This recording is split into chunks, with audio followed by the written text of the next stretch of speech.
ఏం చేస్తున్నావు? ఏం చేస్తున్నావే? పిల్ల రమ్య వచ్చింది. రమ్య రమ్య రమ్య వచ్చింది. ఏం చేస్తున్నావు అంటే ఏం చెప్తున్నావు రమ్య? గుడాలు గుడాలు ఇవి మక్కలు. ఇంకేంటి రమ్య? మక్కలు గుడ అలసందలు మక్కలు మిక్స్ గుడాలు. ఇంట్లో మటన్ కర్రీ వేసుకొని తిని ఇన్సెట్ తినేసాం. అది సూపర్ ఉంది. ఇవి డ్రై అని ఇవి నార్మల్ గుడాలు తాలింపు. ఇవేమో మటన్ సూప్ ఉన్నాయి అన్నమాట. మేము అవి మిక్స్ తింటుంది.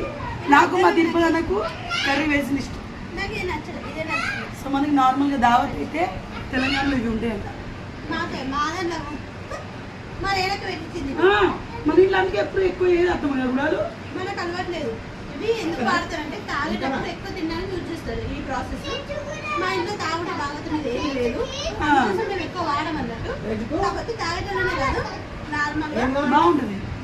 తెలంగాణలో కొన్ని ఇళ్లలో ఇది సాంప్రదాయం. ఫస్ట్ మక్కగుడాలు పెట్టి తర్వాత అన్నం తింటారు అన్నట్టు. ఇది మంచిగా తింటే చాలా బాగుంటుంది టేస్ట్. అండ్ ఇది చాలా హెల్దీ కూడా. దావత్ అంటే ఇదే.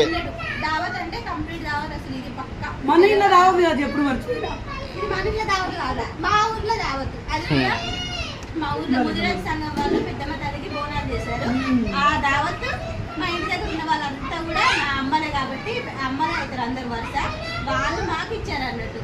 ఒక్కొక్కరు ప్రతి ఇంటికి తీసుకెళ్ళి తిందిరా అంటే ఆఖరికి అందరి ఇంట్లో ఒక్కొక్క గుక్క తినొచ్చి ఫైనల్ గా మరి ఏనా కొద్ది కూడా గుడాలు తెచ్చుకున్నాం. మేము మస్తు టేస్ట్ ఉన్నాయి. నేను తిన్నా ఫస్ట్ టైం ఇలా కావాలి లేదు వస్తుంది. పెళ్ళిళ్ళలో కూడా సేమ్ ఇదే దావత్ ఉంటుంది మా దాంట్లో. పెళ్ళి కూడా నేను మనం తినాం కానీ